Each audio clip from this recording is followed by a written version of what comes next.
안녕하세요. 오늘도 와주셔서 감사드리며, 그럼 오늘의 사연 바로 소개해 드리겠습니다. 차로 1시간 남짓 달려야 주민들 사는 작은 마을 하나가 겨우 나오는 강원도의 아주 깊은 산골, 그 한가운데 자리한 지금은 모두 떠나고 아무도 살지 않는 화전민 부락, 온통 얼어붙은 한겨울 산골밤. 풍경 속 부엉이 울음소리가 유독 어둡고 음산하고 불길하게 들려왔던 건 어쩌면 제 기분 탓이었을지도 모릅니다. 그때 전 바로 그 패촌이 된 산골 화전민 부락에 있었어요. 폐가 중 하나에 다 쓰러져 가는 헛간에 며칠을 잠복해 숨어 지내고 있었습니다. 한겨울의 추위는 마치 살을 에는 듯 했습니다만 전 그 며칠 내내 단 한 차례도 추위를 느낄 수가 없었어요.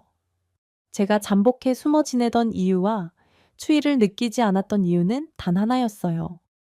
장장 10여 년간의 소갈이 해왔던 친정어머니의 실종 사건을 마침내 마무리 짓기 위해서였죠. 얼굴도 이름도 아직은 확실하지 않은 범인의 정체를 밝혀낼 수 있게 되었다는 생각만 하면 마음이 자꾸만 복잡해져서는 추위 따위를 느낄 겨를조차 없었습니다. 상이슬계의 해는 여느 도시의 낮보다 훨씬 빨리 저무는 법입니다. 하물며 강원도 깊은 산골의 겨울에 낮은 시간이 몇 시인데 벌써 저녁인가 싶은 생각이 드는 순간 밤이 되어 버리더군요. 제 잠복이 일주일째 접어들던 그날에도 빠른 어둠이 찾아왔습니다. 바로 그 무렵이었어요. 화점님, 불악진입로에서 망을 보던 남편이 제가 숨어있는 폐가의 헛간으로 헐레벌떡 뛰쳐들어왔습니다. 여보, 방금 마을 입구 쪽으로 차 한 대 들어오는 소리 들렸소? 어두워서 어떤 차인지 확인 못했지만 전조등 불빛이 가까워지는 건 직접 봤어. 나 보자마자 지름길로 몰래 뛰어왔으니까. 범인이 적당한 데 주차하고 여기까지 걸어오려면 5분 정도 걸릴 거야. 확실한 거지, 당연하지.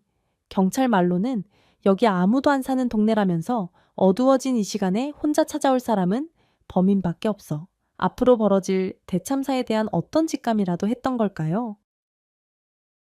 찾아올 사람이 범인밖에 없다는 남편의 말을 듣는 순간 전 이루말로 형언할 수 없는 긴장에 휩싸였습니다. 그런 제 심정이 표정이 고스란히 드러났던 모양인지 남편이 절 붙들고 속삭이더군요. 앞으로 어떤 일이 벌어지든 간에 장모님을 위해서 마음 단단히 먹어야 돼. 당신이 흔들려 버리면 말짱 도루묵이야 알지. 그런 마음 이미 단단히 먹었고 범인이 어떤 사람이든 절대 용서 안 할 거야.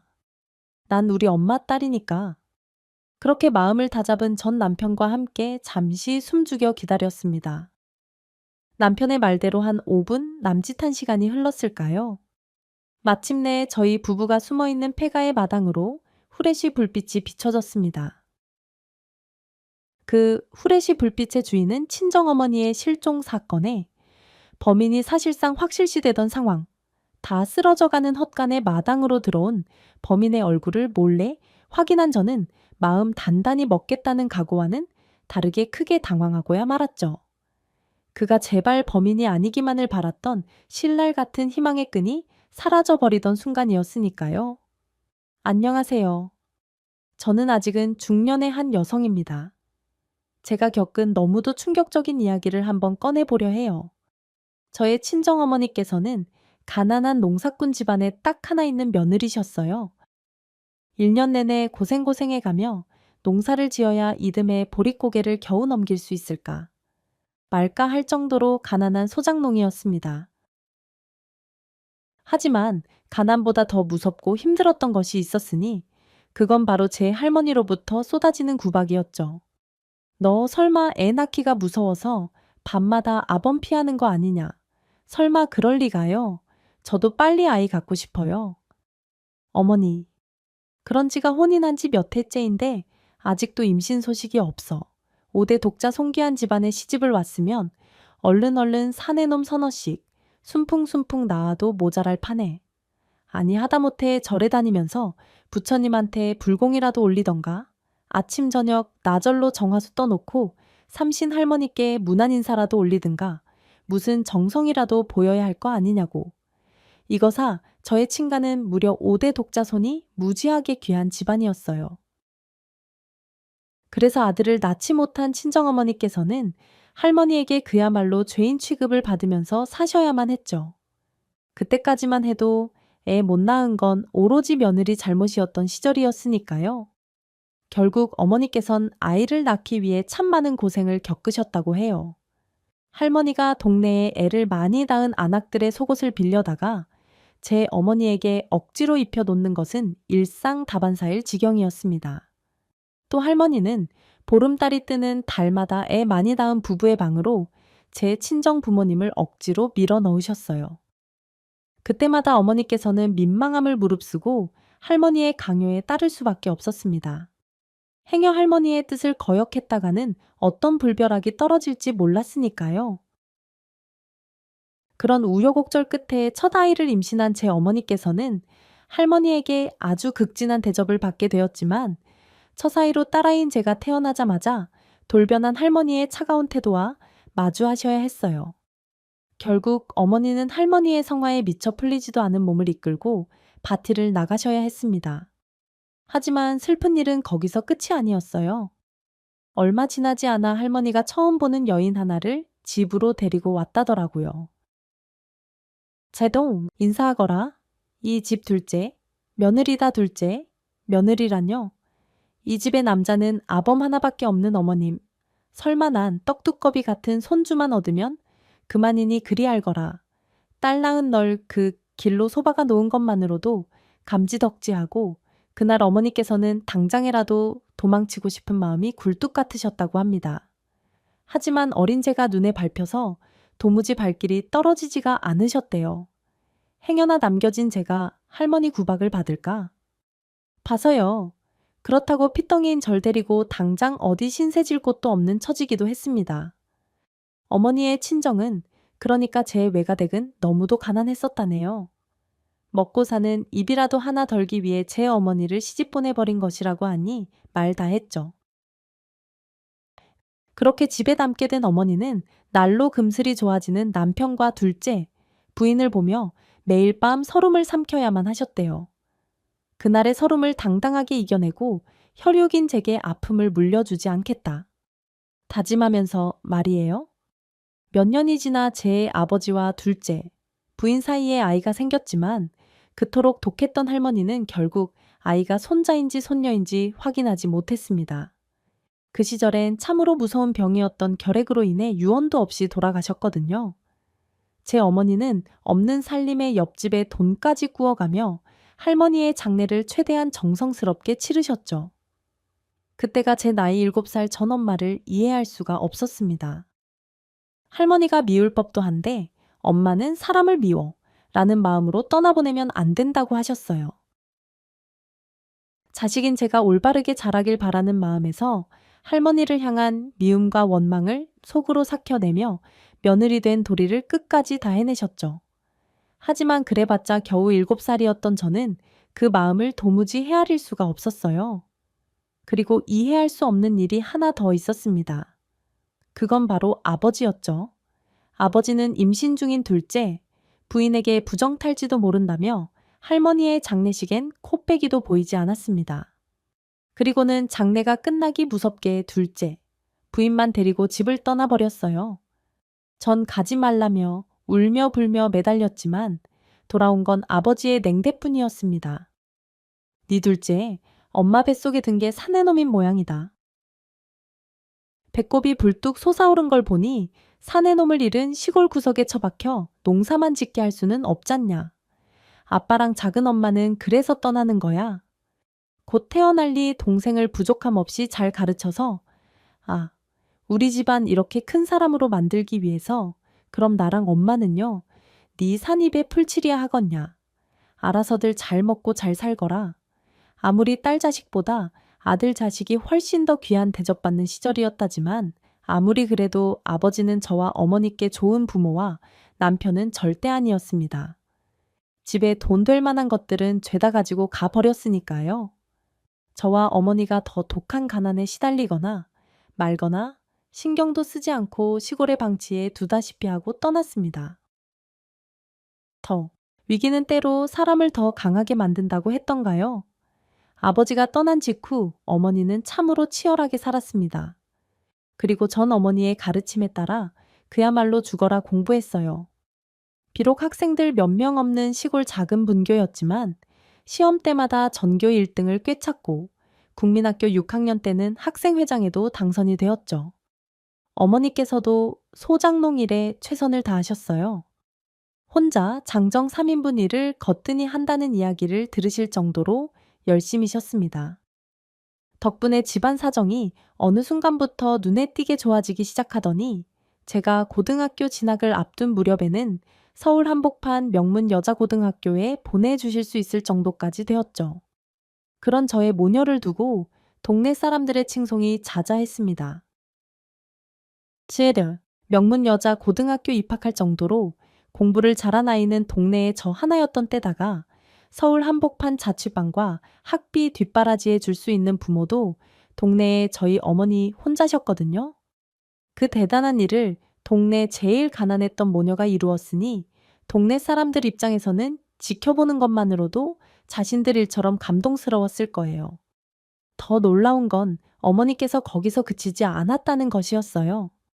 제가 명문여고 입학을 위해 집을 떠나던 날 밤 어머니께서 웬 문서들을 제 앞에 보란 듯이 펼쳐 놓으셨습니다. 이게 다 뭐예요? 엄마 혹시 이거 땅 문서야. 엄마가 너 몰래 고향 떠나는 이웃들 땅을 조금씩 사모았어. 퍼비리. 그러다 보니 땅 문서도 이렇게 많아졌네. 뿌듯해하는 어머니의 미소를 보자 순간 저는 눈물이 핑 돌았어요. 그 땅들을 사모으기 위해 어머니께서 얼마나 아끼고 또 아끼셨을지 눈에 선해서요. 제 가슴을 더 울렁이게 만들었던 건 평소 어머니께서 저한테만큼은 시원 한 장 아낀 적이 없다는 사실이었죠. 네, 맞아요. 어머니는 당신 잡수실 밥그릇을 줄여 땅을 사 모으셨던 겁니다. 오로지 자식인 제 뒷바라지와 가난을 물려주지 않기 위해서요. 하지만 전 자식된 마음으로서 가슴 한편이 짠하게 아려왔죠. 그렇게 전 어머니의 뜨거운 자식 사랑을 받아 서울 한복판 명문여고에 입학했는데요. 어머니의 깊고 깊은 사랑이 하늘마저 감동시켜버린 모양이었습니다. 전 하늘이 내린 감동의 선물을 고등학교 담임 선생님께 처음으로 전해 들었어요. 우리 은숙이 아무 걱정 없이 공부 열심히 해서 훌륭한 사람 되라고 하다늘이 큰 선물을 내린 모양이네 선물이요. 어머님 계신 본가가 서울 끄트머리에 있는 양재천 근처라고 했지. 네, 거기서 농사 지으세요. 논밭밖에 없는 시골이거든요. 지금이야. 그렇지만 곧 그 동네 땅값 많이 오를 거야. 그 지역이 아주 크게 개발된다고 오늘 아침에 발표가 났거든. 담임 선생님의 말씀은 곧 사실이 되었습니다. 솔직히 저와 어머니는 처음엔 솔직히 겁이 많이 났어요. 자고 일어나면 땅값이 얼마나 무섭게 치솟고 매일같이 땅 팔라는 사람들이 얼마나 많이 찾아오던지 대체 어느 정도였길래 겁까지 먹을 정도였냐고요. 제 고향 시골 마을이 바로 지금의 강남 대치동이랍니다. 대치동은 지금까지도 대한민국에서 땅값 제일 비싼 지역 중에 한 곳이죠. 덕분에 저와 어머니는 하루아침에 큰 부자를 눈앞에 두게 되었지만 고향 땅값이 치솟는다는 소식은 저희 모녀를 버리고 떠난 뒤로 편지 한 통 없던 아버지의 귀에도 들어갔어요. 아버지가 혼자 쳐들어와서는 한 며칠 행패를 부려댔습니다. 돈 욕심에 아나무인이 되어서는 살림살이를 때려 부수는 등 아주 난리도 아니었죠. 땅 문서 가져와. 그걸 왜 당신이 무슨 자격으로, 무슨 자격이긴 내가 당신 법정 남편이야 이 사람아. 안 사람 재산은 원래가 전부 남편 재산인 거고 그러니 결국 전부 다 내가 주인인 셈이지 하물며 주인이 내 재산 내가 찾아가겠다는데 어따 대고 자격 어쩌구야 어린 딸 자식이야. 가난에 굶어 죽든 말든 방치해 둔 채로 둘째 부인 치마폭에 쌓여 나가 버려 놓고서는 근 10년 동안 소식 한 통 없던 주제에 이제 와서 당신 재산이나 다 내놓으라고. 당신이 그러고도 인간이야 기어이 매를 건다. 응, 아나 그래 때려라. 때려. 내 여기서 맞아 죽는 한이 있더라도 한 푼도 못 넘겨. 내 목숨으로 지켜서라도 이 재산 전부 우리 은숙이한테 줄 거야. 그런 행패가 몇 날 며칠을 이어졌어요. 보다 못한 고향 장정들과 어르신들이 나섰습니다. 특히나 이장님의 분노가 아주 대단했어요. 그러다 천벌받아. 이 사람아 가족 문제입니다. 이장님은 좀 빠지시죠. 남의 일에 참견하다. 봉변 치르지 마시고 은숙 애미 평생을 지켜본 우리야. 그 여인이 얼마나 훌륭한 어머니인지 평생을 똑똑히 지켜봐왔다. 그 딸 자식이 어떻게 어머니를 닮아가며 이 훌륭한 어른으로 자라왔는지도 다 지켜봤고, 그런데 이 사람아, 우리가 어떻게 남이야 따지자면 은숙이 동네 삼촌 이모뿔이지. 무슨 조선시대도 아니고 가짱캐 정말 그래서요. 다 늙어 빠진 이장님 혼자서 뭘 할 수 있는데 거 사람 참 아이 고향 떠난 지 한참 돼가지고서는 영감이 없어진 모양이구마. 나이 먹을 만큼 먹은 사람이 겁도 없이 혼자 총대나 맺을까? 뭐요? 아유, 우리 마을 전부가 은수개미 편이라고 이놈아. 그렇게 이장님이 고함을 치는 순간 마을 남자 어른들과 청년들이 우르르 몰려왔어요. 그분들의 격한 분노는 아버지에게 고스란히 전해졌고 아버지 멍석마리를 당하게 되기 직전에서야 꽁지가 빠져라 도망쳤죠. 이후로 한 몇 년 평화로운 날들을 보냈습니다. 어머니는 순조롭게 토지를 매각해 상상도 못하던 거부가 되셨죠. 전 고등학교도 전교 1등으로 졸업해 명문대에 떡하니 입학했는데요. 제가 명문대 4학년에 진학을 앞두고 있던 어느 봄날 제 자취방으로 어떤 고등학생 남자아이의 전화가 걸려왔어요. 누군지 모르는 그의 목소리는 덜덜 떨리고 있었습니다. 저기 혹시 은숙 누나 되시나요? 네, 그런데요. 누구시죠? 저는 저희 아빠 아들인데요. 순간 전 직감했어요. 둘째, 부인의 자식, 그러니까 제게는 배다른 남동생의 전화라는 것을 말이죠. 그 녀석의 목소리는 많이 앳되었지만 분명 아버지를 참 많이 닮아 있었거든요. 그렇구나. 근데 어쩐 일이니 서로 얼굴도 이름도 모르는 사이에 이렇게 갑자기 아빠랑 엄마 두 분 다 교통사고로 돌아가셨는데요. 장례를 어떻게 해야 할지 모르겠어서 세상 참 허망하다는 생각이 들었어요.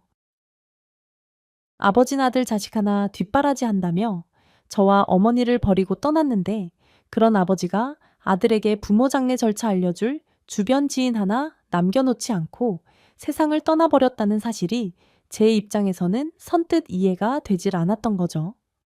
전 어머니 덕분에 무한한 사랑을 받았고 동네 이웃들의 정 또한 부족함 없이 누렸으니까요. 다만 길게 고민할 겨를이 없던 저는 곧장 비보를 어머니께 전했습니다. 어머니는 지체 없이 장례 절차를 준비하기 위해 나섰습니다. 그런데 태어나 처음 만나는 남동생의 차림새를 보니 어찌나 허름하고 남루한 행색이던지 동생은 다 해진 교복 차림에 혈색을 보아하니 잘 먹지도 못한 눈치였습니다. 아버지와 둘째, 부인은 교통사고로 세상을 떠났다고 했어요. 그리고 그들이 어떻게 살아왔는지는 장례식장에서 알게 되었습니다. 빈소가 열리기가 무섭게 빚쟁이들이 먼저 쳐들어왔거든요. 남동생은 빚쟁이들이 장례식장을 난장판을 만들고 돌아간 뒤에서야 흐느껴 울었습니다. 핏줄은 핏줄이던 모양이더라고요. 아버지에게 그렇게 당해놓고 얼굴도 이름도 모르며 살아왔던 남동생인데 동생이 눈앞에서 울고 있으니 제 마음이 다 무너지는 심정이었죠. 그래서였을까요? 둘째, 부인이라는 사람을 향해 분노가 치솟았습니다. 너희 어머니는 친척도 없으시다니 어떻게 된 어른들이 어린애러한테 혼자 장례를 치르게 만들어 어머닌 고아 출신이셨어요. 제대, 그래서 저 혼자 그럼 세상에 이제 너 혼자 남았다는 거네. 남동생이 애써 씩씩하게 끄덕이자 제 눈에는 그만 눈물이 한가득 들어차고야 말았습니다. 동생이 너무 가엾고 안쓰러워서 어떻게 해야 할지 모르는 심정이었죠. 그런 제 심정을 훤히 꿰뚫은 어머니께서 절 조용히 데리고 나가시더라고요. 많이 속상한 거야. 알아, 아버지 향은 내 감정이야. 어떻든지 간에 배달은 형제고 뭐고 다 떠나서 핏줄은 본능적으로 끌리는 법이라잖니. 그래서 말인데 은수가 엄마도 나랑 같은 생각이야. 나 도저히 쟤 혼자서 내버려 두지 못하겠어. 나이도 나보다 7살이나 어리잖아.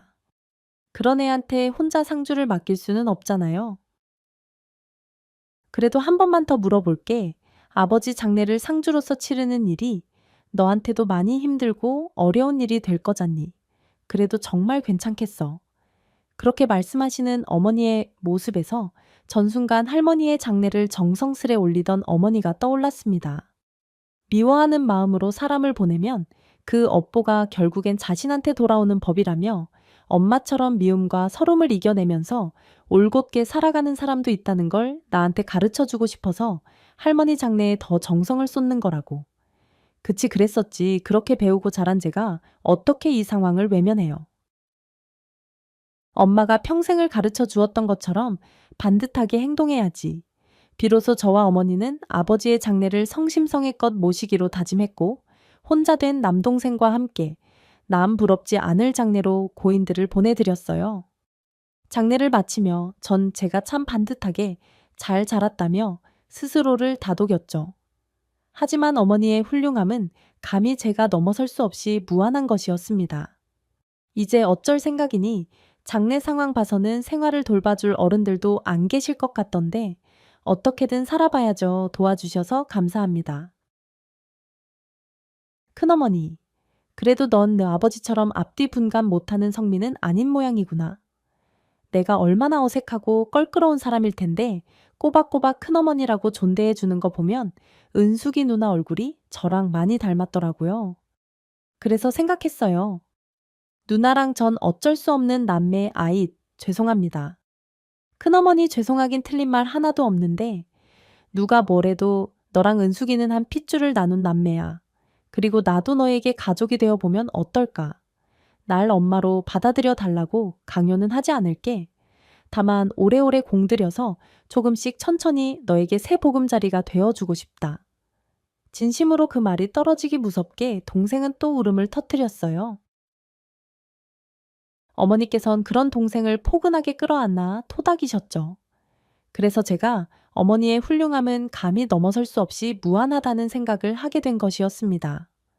어머니 입장에선 둘째, 부인은 남편을 뺏어간 원수나 다름없을 텐데 그런 둘째에 부인의 아들을 자식으로 품어주시겠다니 아무나 할 수 있는 일은 아니었죠. 저 또한 엄마의 뜻을 따라 동생을 제 가족으로 흔쾌히 받아들였습니다. 동생은 어머니 품에서 빠르게 안정을 찾아 나갔어요. 저에게 베풀어 주셨던 자식 사랑 그대로를 동생에게 쏟아주셨습니다. 저 또한 동생에게 누나로서 삶의 길잡이가 되어주려고 노력했죠.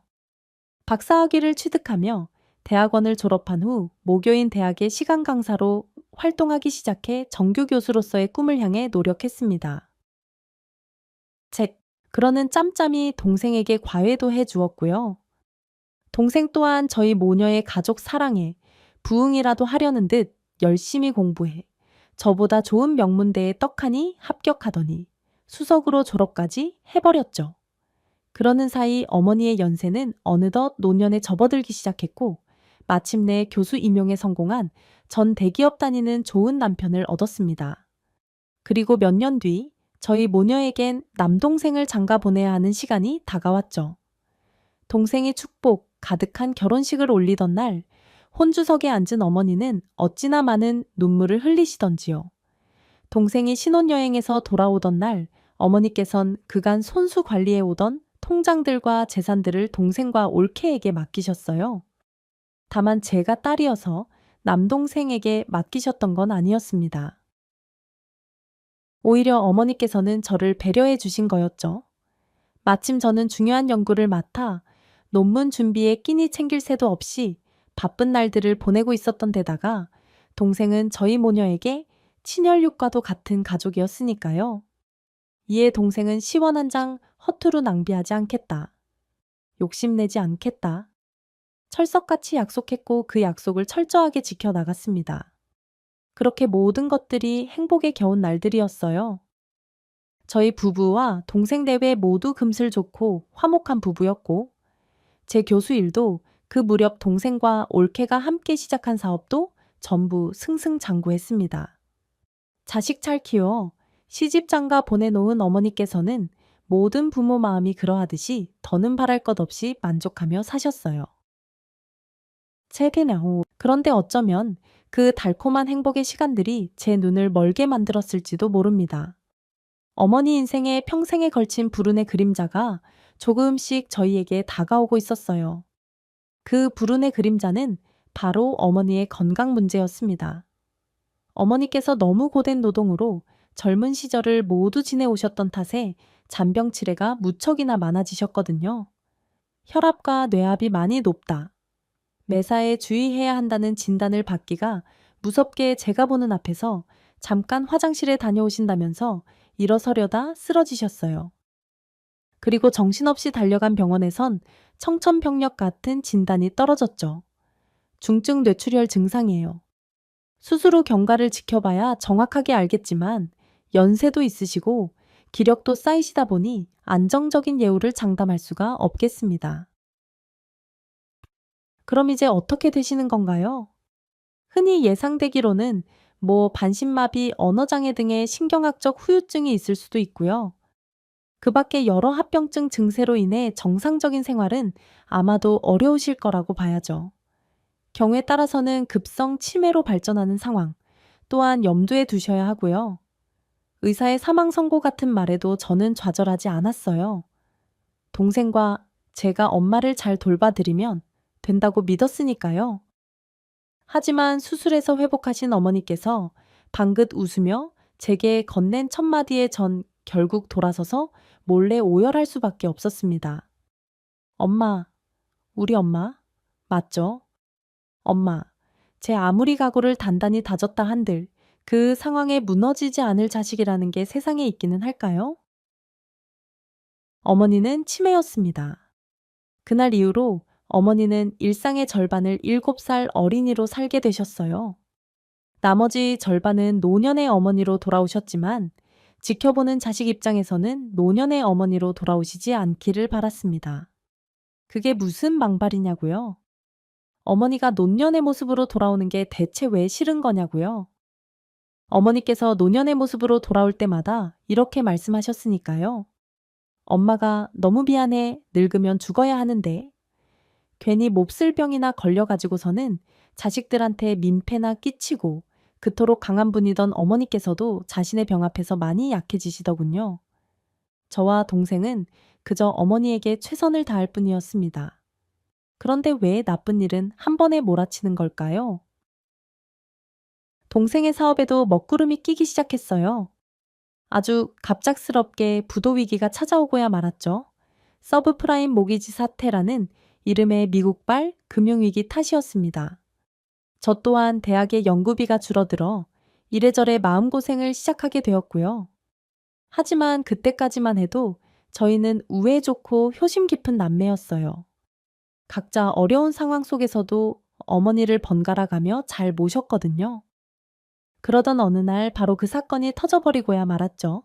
사건의 시작은 학교 연구실에서 연구를 하던 저에게 올케가 전화 한 통을 걸어오면서부터 시작되었습니다. 네, 형님, 바쁘세요. 아냐, 괜찮아. 올케가 우리 엄마 때문에 고생이 많지. 에이, 뭐려? 며느리도 자식인데 당연히 자식 노릇하면서 살아야죠. 지금도 어머니 모시고 봄나들이 가고 있어요. 봄나들이 어디로 제 지인 중에 작게 농사 짓는 분이 계신데요. 그분 밭에 어머니 모시고 쑥 뜯으러 가는 길이에요. 잘됐다. 엄마 원래 농사 짓는 분이셨잖아. 도시살이가 얼마나 갑갑했겠어. 조용히 잘 모시고 다녀와. 갔다 와서 엄마 모시고 맛있는 저녁 먹으러 가자. 올케 고마워. 내가 동생만큼 올케 많이 믿고 의지하는 거 알지? 그렇게 전화를 끊고서는 기분이 좋았습니다. 어머니와 함께 시골 살던 시절의 추억이 몽글몽글 피어오르면서 덩달아 힘든 연구도 착착 잘 진행되어 가는 것 같은 느낌이었죠. 시간 뒤에 올케에게서 문제의 그 전화가 걸려오기 전까지는 말이에요. 형님 큰일 났어요. 왜 무슨 일인데 엄마 또 쓰러지셨어. 그게 아니라 어머님이 없어지셨어요. 무슨 소리야? 그게 엄마가 없어지다니 자세히 좀 얘기 좀 해봐. 저랑 남편이 쑥 뜯느라고 잠깐 눈을 뜬 사이에 어머님께서 어디론가 가버리셨는데 마을 사람들이랑 동네 약초꾼들까지 전부 나서서 계속 찾아다녀도 보이질 않으세요. 이에 저와 남편은 만사 제쳐두고 곧장 현장으로 달려갔는데요. 동생과 올케가 세상 끝난 사람처럼 망견자실하니 주저앉아 있더라고요. 어떻게 됐어? 엄마는 아직 동네 사람들이 계속 찾고는 있는데 근처가 온통 산밖에는 없어가지고 근데 넌 왜 그러고 앉아있니? 마을 사람들도 다들 고생하고 있는데 아들인 넌 여기서 뭐 하고 있는 거야? 진정하세요. 형님, 이 사람도 어머님 찾아 나섰다가 발목을 좀 심하게 다친 모양이에요. 그래서 어쩔 수 없이 잠깐 수색에서 빠진 거고요. 그래, 누나 주변 산세가 워낙 험해 산타는 게 직업인 약초꾼들도 길 잃는 일이 종종 생긴다더라. 그런 상황에서 부상까지 입은 내가 억지로 수색 작업에 동참했다가는 괜히 여러 사람 방해만 되는 꼴밖에 안 되잖아. 그 말에 제가 돌아보니 주변 산세가 한눈에 보기에도 아주 깊고 험하더라고요. 누나로서 동생이 수색에 빠진 일이 참 잘한 선택이라는 생각이 들었죠. 결국 전 사라진 엄마의 딸이자 다친 동생의 누나로서 냉철한 판단을 해야만 했어요. 올케는 괜찮지. 하루 종일 산 타서 조금 지친 것 말고는요. 그럼 됐어. 여긴 일단 나한테 맡기고 올케가 운전해서 동생 데리고 가. 그래도 괜찮으시겠어요? 어쩔 수 없잖아. 약초꾼들도 길 잃기가 부지기수인 산이라며 누나는 어떻게 하려고 남아 계신 마을 분들이랑 같이 산에 들어가 보려고 도시에서 자란 너랑은 다르게 누난 시골 출신이잖아. 뭐 우리 동네는 여기만큼 험한 산까지는 없었지만 그래도 시골 살던 가닥 어디 가겠어? 그니까 넌 누나 믿고 얼른 병원 가서 치료부터 받아 엄마 돌아오셔서 너 다친 모습 보면 또 미안해 하실라? 아니다. 여보, 당신이 동생네 차 대신 운전 좀 해서 병원에 데려다 줘요. 직접 운전하기엔 올케도 하루 종일 많이 지쳐버린 기색인데 그때 동생과 올케가 화들짝 놀라더라고요. 그런 둘을 향해 제가 고개를 갸웃하는 순간 동생과 올케가 제게 어색하게 미소를 지었습니다.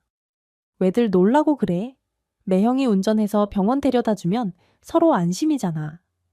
지친 동서, 운전하다 사고 날 일도 방지할 겸 어차피 우리 남편도 너처럼 도시 출신이라 산 잘 못하고 그게 아니라 알맞다.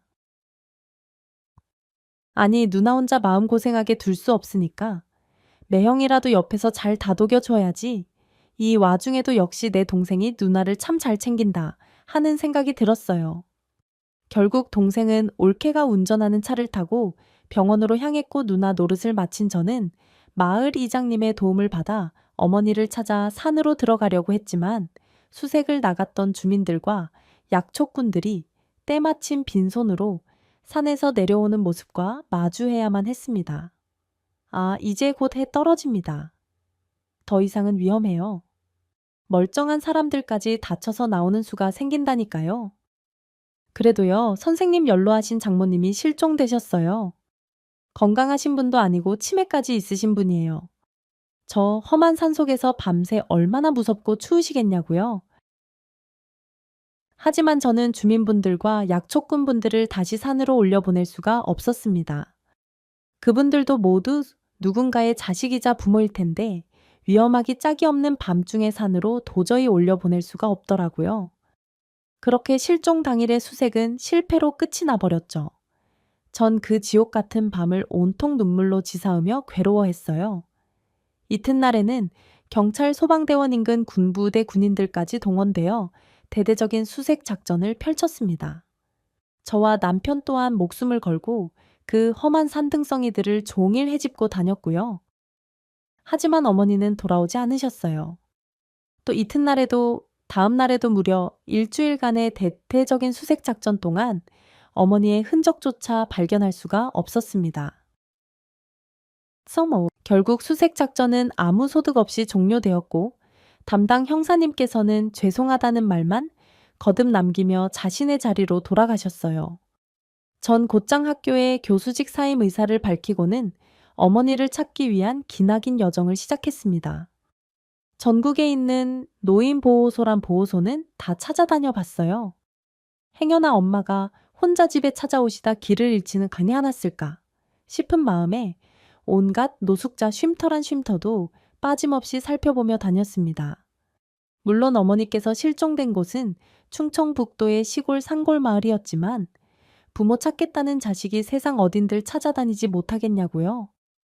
그렇게 전 조선팔도 도시와 농촌을 가리지 않으며 희망이 있을 법한 곳이란 곳을 모조리 찾아다녔죠. 동생과 올케도 어머니를 찾기 위해서 최선을 다해 주었어요. 특히나 동생은 자신의 부주의로 어머니를 놓쳐버렸다는 사실에 많이 괴로워했습니다. 전 그런 동생이 무척이나 안쓰럽기만 할 따름이었고요. 굳이 따지자면 어머니의 실종은 동생 내외의 잘못이 맞겠지만 사건의 진정한 시작은 치매라는 몹쓸 병 때문이었으니 그 치매를 원망할지언정 동생이 하루빨리 자책감을 떨쳐내기를 바랄 뿐이었던 거죠. 동생 또한 자신의 잘못을 만회하려는 듯이 어찌 보면 저보다 더 열정적으로 어머니를 찾아 헤매었는데요. 다만 저희 부부와 올케대회는 한 번도 동행을 하지는 않았어요. 저의 엄마 찾기가 처음 시작되던 날 동생이 이렇게 말하더라고요. 각자 부부끼리 흩어져서 다니자 하루라도 빨리 엄마를 찾으려면 우르르 몰려다니는 것보다 두 가족이 흩어져서 각자 찾는 쪽이 훨씬 빠르잖아. 그 말에 저희 부부가 동의하면서 두 가족이 각자 흩어져 엄마를 찾기 위해 최선을 다했어요. 하지만 장장 10여 년 동안씩이나 어머니의 흔적조차 찾지 못하리라고는 그때까지만 해도 전혀 상상도 할 수 없었습니다. 수색 3년 차에 교수직에 복직했지만 제 삶은 하루가 다르게 피폐해져만 갔죠. 그 와중에 한 가지 안심이 되었던 건 어머니가 실종되실 무렵에 닥쳐왔었던 동생의 사업부도 위기가 잘 마무리되었다는 점이었습니다. 영특한 제 동생의 사업 수완이 참 좋았던 모양인지 어머니 실종 이후 얼마 되지 않아 부도 위기를 이겨내고 오히려 호황을 맞았다더라고요. 전 그런 동생이 너무나도 의지가 되었습니다. 그렇게 어머니의 실종 사건이 10여 년에 전에 접어들던 얼마 전 정확히는 강원도 쪽에 산불이 크게 나던 몇 해 전 한겨울의 일이었죠. 친정어머니께서 자꾸 꿈에 나오시기 시작했어요. 어머니는 동생 내외와 함께 나들이를 떠나던 차림새로 절 찾아와서는 동생의 채탁이 무섭다며 하염없이 눈물을 쏟다가 사라지셨습니다. 전 그런 꿈을 어머니를 향한 그리움 때문이라고 생각했어요.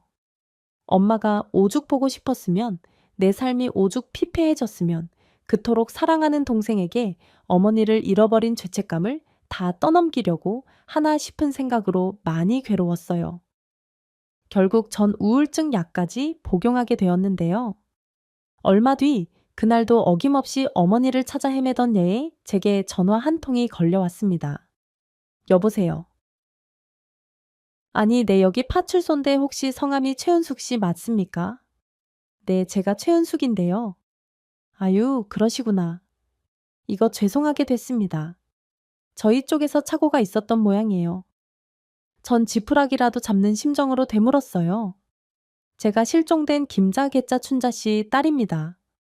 실종자 명단 찾아보시면 제 어머니 이름이랑 제 인적사항 있을 건데요. 충청북도에서 실종되셨고요. 잠시만요. 아, 실종자 명단이 진짜 있기는 한데 그럼 잠깐 확인 좀 부탁드릴게요. 저희가 보호하고 있는 여사님께서 당신 이름은 모르시고 최은숙님 엄마라는 말만 하시거든요. 여사님 모친 되시면 연세가 90은 되셨을 건데 통화하시는 분 목소리가 너무 젊으셔서 실종자 명단에 적혀 있는 내용 다시 한번 잘 봐주실래요? 저희 어머니 치매 있으세요. 절 엄마로 기억하시고요. 아, 네, 치매 이력 확인했습니다. 그럼 일단 이쪽으로 좀 와주시죠. 저희 쪽에서도 추가로 조사 협조를 부탁드릴 내용도 좀 있고 입장 전 어머니를 보호하고 있다는 강원도 산골의 어느 파출소로 달려갔습니다. 파출소에 도착한 전 경악하고 말았어요. 누군지 알아볼 수 없을 만큼 처참한 몰골의 여자가 절 끌어안았거든요. 머리는 기름기에 떡진 산발이었고 얼굴과 온몸은 몇 년을 씻지 못한 사람처럼 때로 시커했죠. 엄마, 우리 엄마 이름 최은숙 그분의 얼굴을 한참 바라보다 음성을 들은 후에야 깨달았어요. 제 어머니란 사실을요. 많은 고생을 하셨을 거라고는 내심 짐작은 하고 있었지만 막상 가슴 아픈 몰골을 하고 계신 엄마를 마주하니 참으로 감정이 주체가 안 되더라고요. 그렇게 저 미어지는 심정을 참아 추스를 겨를도 없이 어머니를 목욕탕으로 모시고 갔어요. 제 손으로 직접 어머니의 몸의 때를 벗겨내며 몰래 참 많이 울었습니다. 어머니께서 그간 얼마나 제대로 먹지를 못하셨는지 아주 앙상하게 말라 계셨거든요. 목욕을 마치고는 근처 식당으로 자리를 옮겨 어머니께 밥을 사드리며 또 한 번 울었어요. 소화기관이 많이 약해지셨는지 먹은 걸 온통 개워내시더라고요. 그래도 언뜻 다행이라는 생각이 들었습니다. 지난 10년간의 고생이야. 어쨌건 앞으로 제가 잘 모시면 되니까요. 그리고 그제서야 동생이 생각났어요. 이 기쁜 소식을 동생에게 전하기 위해 막 전화를 걸렸는데 일전에 그 경찰이 또 저에게 전화를 걸어왔습니다. 본소에서 연락이 와서요. 아직 관내시면 경찰서 들러서 조사를 좀 받고 가셔야겠는데요. 전 그 말이 어머니의 실종 사건을 종결짓기 위한 절차인 줄로만 알았어요. 하지만 막상 경찰서로 가서 형사님과 마주 앉아 보니 용의자로서 취조를 받는 입장이더군요. 어머니께서 차로 1시간을 달려야 겨우 나오는 산골짜기 화점인 패촌부락에서 발견되셨어요. 일반인은 쉽게 접근도 할 수 없는 그런 곳인데 얼마 전 근처에 산불 크게 났다가 꺼진 다음에서야 예방 차원으로다가 소방서에서 순찰 돌다가 겨우 발견되셨고요. 행여 산불에 휘말리기라도 했으면 정말 어쩌시려고. 그런 짓이란요. 제가 이런 조사를 받아야 하는 이유가 뭐냐고요. 대체 어머님 재산이 많으시더라고요. 이보세요. 형사님 목소리 높이실 상황 아니십니다. 저희 이 사건 아주 무겁게 생각하고 있어요. 따님께서 재산 문제로 어머님과 불화를 겪은 끝에 연로한 어머니를 화전 및 폐총불악에 방치해 놓고서는 주변에 의심을 갖지 않기 위해 실종 자작극을 벌였던 건 아닌가. 그런 방향으로요. 어머니 치매세요. 치매 걸린 분이랑 무슨 재산 다툼을 하냐고요. 아니면 형제 간의 재산 다툼이라든가 경찰일 오래 하다 보면 별의 별 꼴 다 봅니다. 형제 한쪽이 자신만 아는 곳에 부모를 모셔놓고 혼자서 재산을 독차지하는 경우가 의외로 꽤 많아요. 절 그렇게 의심하는 정황이 대체 뭔데요? 이유는 알고 취조당합시다. 어머니께서 방치되어 계셨던 폐가에서 누군가 지속적으로 요깃거리들을 가져다 놓은 문의 흔적들 발견됐어요. 빵이나 과자 같은 누가 뭐래도 이거 방치해진 거 아닙니까? 좋아요. 일단 의심스러운 상황인 건 맞는데요. 전 아닙니다. 말을 마친 저는 어머니를 찾아다녔던 10여 년간의 증거들을 형사에게 내보이며 되물었어요. 10년씩이나 어머니를 찾아다닌 제가 자작극이요. 심지어 실종 당일에는 동생 내외가 어머니 모시고 같이 쑥 뜨들어 봄나들이를 떠났던 길이고요. 그건 10년 전 경찰 조사 찾아보시면 다 나올 겁니다. 그럼 동생분은 어떻게 생각하세요? 의심스러운 정황이 있던가요? 살펴보니까 동생분은 어머니 쪽 호적에 올라가 있지도 않은 것 같던데요. 나름 사연 있는 가족이라서 그런 거고요. 생사람 그만 잡으세요. 제 동생 그럴 사람 아닙니다. 마침 미리 연락해 두었던 남편이 경찰서에 도착하면서 전 일단 어머니를 모시고 귀가하게 되었는데요. 집으로 향하는 길에 제가 동생도 어머니를 많이 찾아다녔다는 말을 하기가 무섭게 어머니께서 차에서 뛰쳐내리려고 하셨습니다. 그런 어머니의 모습에서 전 순간 심상치 않음을 느꼈죠. 치매 노인이라고 해서 인지 능력이 완전히 없을 것이라고 생각하면 그건 오산이거든요. 오히려 치매일수록 본능적인 감정 표현에 충실하는 경우도 있습니다. 예를 들자면 본능적인 사랑이나 본능적인 공포 같은 것들이요. 어머니께선 저로선 알 수 없는 이유로 인해 동생을 두려워하고 있었습니다. 그리고 얼마 전부터 꾸기 시작했던 일전의 꿈이 뇌리에 스쳤어요. 봄나들이 복장으로 나타나셔서는 동생 차에 타기 싫다며 한참을 울다가 사라지셨던 제 꿈속 어머니의 모습 말이죠. 마침 누군가 의도적으로 어머니를 방치한 듯 주기적으로 과자와 빵 같은 먹거리들을 던져준 것으로 보인다던 형사의 말까지 들어버린 상황. 하지만 사랑하는 동생을 어머니께서 사랑으로 품어주셨던 동생을 제가 감히 함부로 의심할 수는 없었습니다. 확인이 필요했던 저는 어머니를 일단 병원에 모셨어요. 지난 10년간의 방치 생활로 인해 건강이 많이 상해 입원 치료가 필수적인 상황이었거든요. 그리고는 곧장 어머니가 발견되셨다는 화전민 폐촌 부락으로 향했습니다. 역시나 어머니께서 방치되셨던 팩에는 형사님의 말 그대로 빵과 과자 같은 먹을거리들의 흔적이 고스란히 남아 있었죠. 가장 가까운 상점까지는 차로 1시간 남짓 걸리는 먼 거리이니만큼 쇠약해진 어머니께서 직접 오가실 수 있는 상황이 아니었어요. 실종 당시에는 지갑조차 가지고 계시지 않았었고요. 즉, 누군가가 제 어머니를 폐가에 방치한 것이 사실이었던 겁니다. 그렇다면 대체 누가 무얼 위해서 그걸 알아내기 위해 저는 무작정 남편과 함께 잠복을 시작했죠. 저와 남편은 경찰도 형사도 아니니까요. 일반인인 저희가 할 수 있는 방법이라고는 그게 최선이었습니다. 다만 동생을 향한 어머니의 불안이 의부사들인 동생을 기억하지 못하기 때문이기를 동생이 아닌 범인이 어머니가 발견되었다는 사실을 모르는 채로 어머니께 먹을거리들을 가져다 주러 왔다가 제게 발각되기를 간절히 바라고 또 기도할 뿐이었죠. 저희 부부가 지켜보고 있는 줄은 까맣게 모르는 채로 범인들이 다가오고 있었습니다. 몇 주 동안 먹을 과자와 빵의 향 가득 든 비닐봉지를 들고서요. 후레쉬 불빛을 앞세워 폐가를 들여다보는 범인들은 다름 아닌 그들이었어요. 뭐야? 이 노인네 방 안에 없는데. 에이, 그럴 리가. 정신도 온전치 않은 노인네가 다 죽어가는 몸을 이끌고 혼자서 가면 어딜 간다고 봐. 아무도 없잖아. 혹시라도 누가 와서 노인네 찾아낸 거 아니야. 여기 폐촌이 있다는 거 아는 사람 없어. 다들 고향 떠난 지가 언젠데. 정말 진짜 확실한 거지. 당신 장모님 의심하는 거야. 지금 여기 우리 엄마 고향이라고. 우리 엄마가 마지막으로 떠난 사람이라니까. 그리고 10년 동안 아무 문제 없었잖아. 노인네가 바퀴벌레처럼 목숨줄 붙들고 뻗어튕기는 것만 빼놓으면 아이, 그럼 혹시 산불에 휘말린 건가? 얼마 전에 이 근처에 산불 크게 났었다는데. 그러면 차라리 고마운 거 아냐? 우리가 10년 동안 왜 수시로 먹을거리 갖다 바치고 있었는데 아무리 그놈의 돈 때문이기는 했어도 그렇다고 차마 사람을 우리 손으로 직접 삼도천에 배태워 저승 보낼 수는 없으니까 그런 거잖아. 하긴 그놈의 돈만 아니었어도 혹시라도 죄책감 갖지 마. 덕분에 어머님 재산 필요할 때마다 쏙쏙 빼먹어 가면서 회사 부도도 맞고 지금껏 애지중지 잘 키워왔으면서 그랬습니다. 어머니의 실종 사건은 돈을 노린 동생 내외의 자작극이었어요.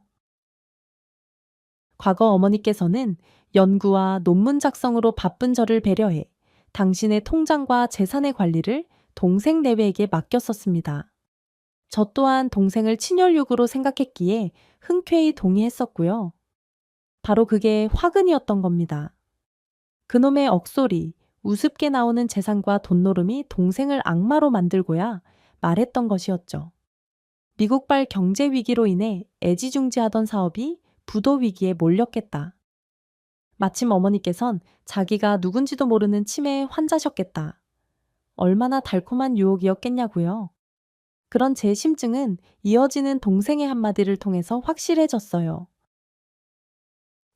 이대로 그 노인네 어디 변사체로 발견되면 우리야 오히려 좋지. 우리가 직접 그러지 않으면서도 자연스럽게 상속 얘기로 넘어갈 수 있으니까 히히 낙낙 웃어가며 자리를 뜨는 동생 내외의 뒷모습을 보며 전 당장에라도 뛰쳐나가 두들겨 패버리고 싶은 마음이 굴뚝 같았어요. 하지만 남편이 절 한사코 잡아 말렸죠. 동생 내외의 모든 대화는 휴대폰으로 녹음이 되고 있었지만 대화의 당사자가 아닌 제3자가 몰래 녹음한 파일은 법정에서 증거 능력이 없으니까요. 이후로 한동안 전 탐욕의 증거를 잡아내기 위해 동분서주했습니다. 가장 먼저 한 일은 저를 어머니의 성견후견인으로 지정하는 것이었어요. 성견후견인이 된 덕분에 어머니 명의로 된 재산의 동향을 전부 파악할 수 있게 되었죠.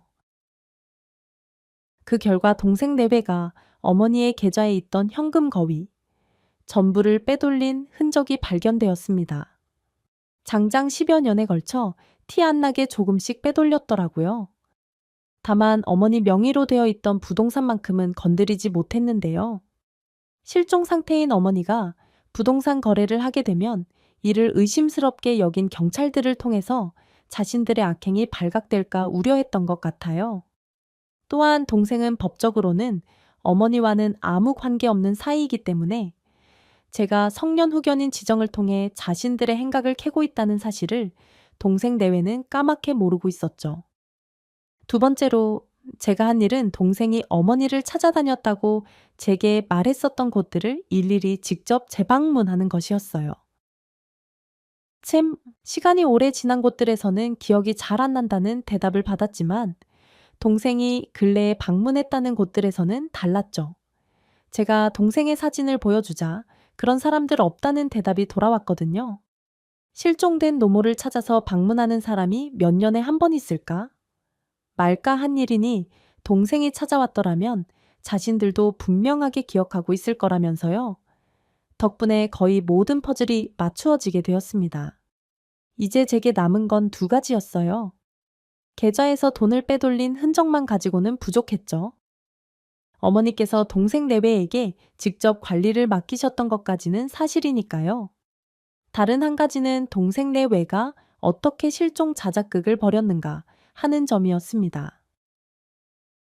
실종 자작극의 증거를 잡기 위해 며칠을 고심하던 저는 동생이 부동산만큼은 건드릴 수 없다는 사실에 주목했어요.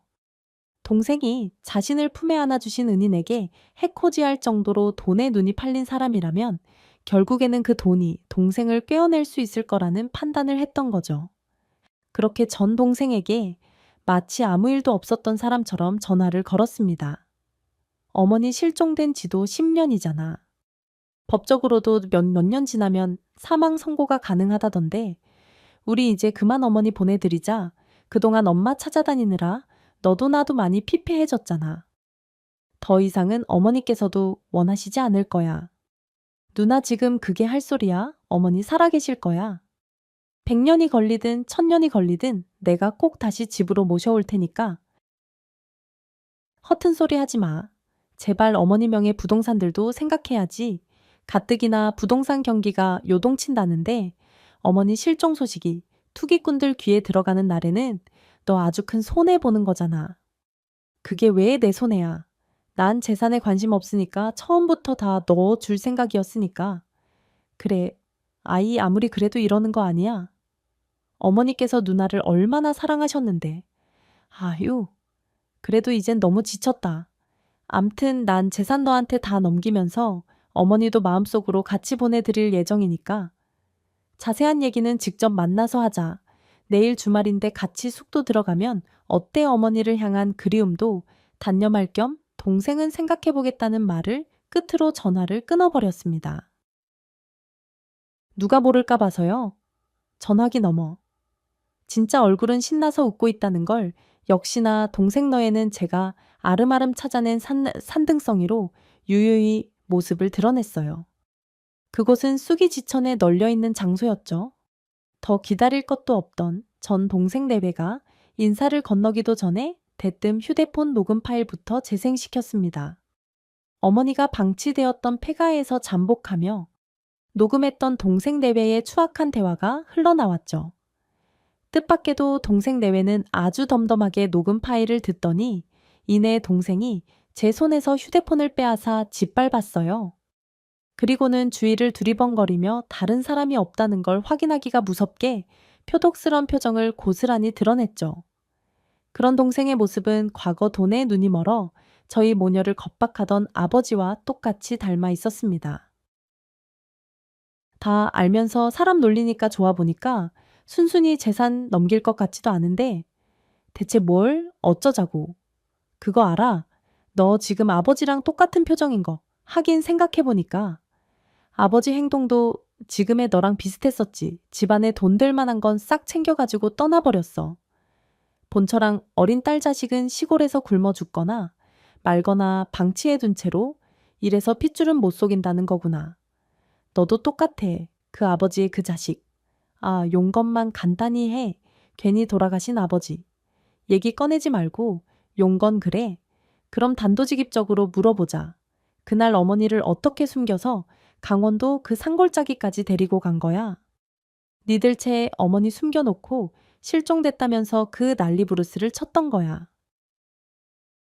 발목 다쳤다는 거짓말까지 쳐가면서 그래서 내가 매형한테 니들 차 운전해서 병원 데려다 줘라니까 순간 그렇게 놀랐던 거 맞지? 하, 아주 형사님 납셨네. 형사님 나셨어. 그래 차 안에 그 노인네 숨겨놓고 그 길로 산골짜기에다 갖다 버렸다. 이제 와서 뭐 어쩔 건데 벌 받게 만들어야지. 엄마 계좌에서 빼돌린 돈도 전부 토해 내게 만들고. 무슨 수로다가 우리가 했단 증거 있어.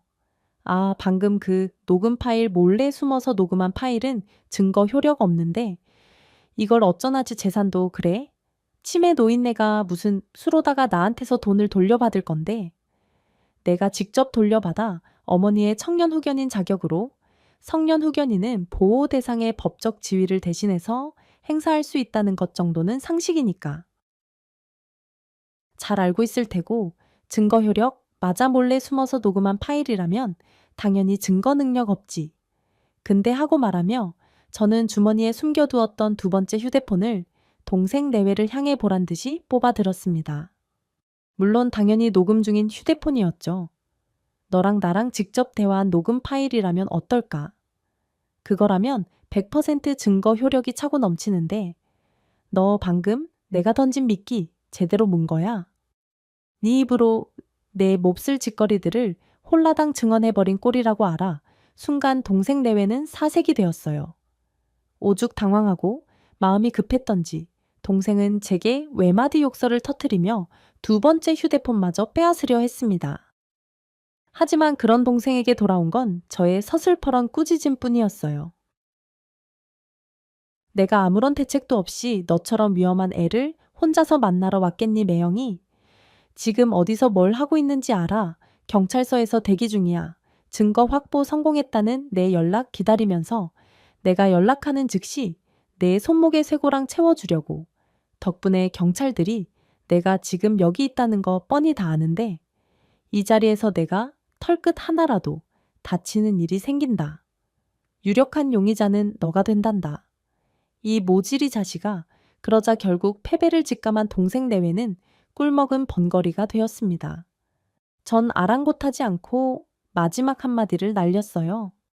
우리 엄만 배 아파 낳은 친아들 못지않게 널 아꼈어. 그런 감사한 분한테 은혜를 갚지는 못할 망정 원수로 갚아가고해 받은 만큼 전부 되돌려 줄 테니까. 오늘부로 내 놈 인생은 시궁창 나락이야. 그 말을 끝으로 전 유유히 돌아섰습니다. 이후로는 아주 당연한 정의구현 수순이었어요. 동생 내외는 제 어머니께 벌였던 짓에 대한 모든 혐의가 인정되어 쇠고랑을 찾고 빼돌렸던 재산 또한 법원을 통해 법정 이자까지 더해 고스란히 토해내게 되었죠. 다만 동생 내외는 그 어마어마한 돈을 뱉어낼 현금이 없는 상황이었는데요. 그 문제는 동생이 운영하던 회사 지분으로 해결받습니다.